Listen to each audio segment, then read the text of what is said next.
Parking করে চা খেয়ে আমরা বেরিয়ে পড়লাম মেলার দিকে, টোটো করে যাচ্ছি এখন। আর দেখো আমরা কিন্তু ফাইনালি চলে এসেছি রাসমেলায়। কতদিন থেকে যাওয়ার ইচ্ছে, কিন্তু যাওয়া হচ্ছে না। এই শেষের দিকে আর 2-3 দিন যাই, আগের বছর নাও থাকতে পারি। হুট করে প্ল্যান করে আমরা সবাই মিলে চলে গেছি রাসমেলায়। আর গিয়ে দেখি এতটা পরিমাণে ভিড়, আর কি বলতো, মাছের রানী, জলের রানী। তো ওখানে যাওয়ার কথা ছিল, এত পরিমাণে বলে ভিড়, 200 টাকা 150 টাকা করে টিকিট নেয়, তার মধ্যে বলে 5 মিনিটও থাকতে দেয় না। তাই আমরা ওখানটায় আর যাইনি, ঢুকিও নি।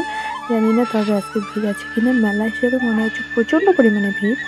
তাই একটা জিনিসে ভাইরাল হচ্ছে জলপরি, সেখানে যাওয়ার খুবই ইচ্ছে ছিল, কিন্তু যাওয়া হয়নি। কারণ এতগুলো মানুষ এসছি, 150 টাকা করে টিকিট নিলে অনেকগুলো টাকা চলে যাবে, তার থেকেও বেশি 5 মিনিটও ওখানে থাকতে দেয় না। আমরা তো সেরকম বড় লোক না, গরিব মানুষ, ভিখারি মানুষ, তাই আর গেলাম না। তো যাই হোক, আমরা এখন মেলাটাতে ঘুরবো। আর এদিকে সবাই টুকটাক ভিডিও করছি, এসে খুবই ভালো লাগছে। আমাদের সব থেকে বড় মেলা এই যে কুচবিহারের জার্নি করার পর তারপরে একটু মেলায় ঘুরে কিন্তু আমাদের খিদা পেয়ে গেছিলো। আমরা সবাই নিচে পাপড়ির চাট আর 50 টাকা করে প্লেট। আর দাদা ওরা গেছে এগরোল খেতে, কারণ ওরা পাপড়ির চাট খাবে না, তাই জন্য। আর বেশ ভালো, কিন্তু টেস্টি ছিল, 50 টাকা করে। তো যাই হোক, তারপরে আমরা চলে এসেছি শাড়ির দোকানে। শাড়িগুলো খুবই সুন্দর, বাংলাদেশের নাকি শাড়ি।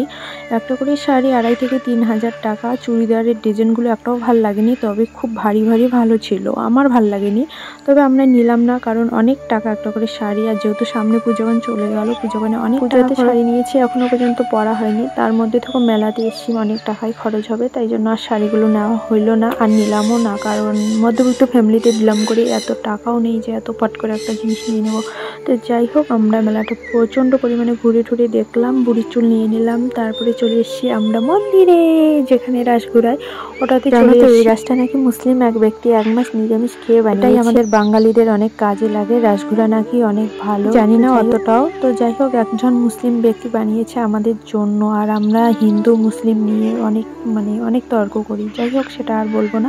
আর এদিকে দেখো, এই রাক্ষসী ঠাকুর, প্রতিমা ঠাকুরকে দেখে আমি প্রচন্ড আগে ভয় পেতাম, আমরা আর কি। এখন যদিও ভয় লাগে, ভালো লাগছে, এখান থেকে যেতে ইচ্ছা করছে না, তবু আমাদের এখন যেতে হবে, অনেকটা জার্নি করে যেতে হবে। আর কালকে সকাল সকাল আমাদের স্কুল আছে, আর স্কুল তো যেতেই হবে, সামনে এক্সাম।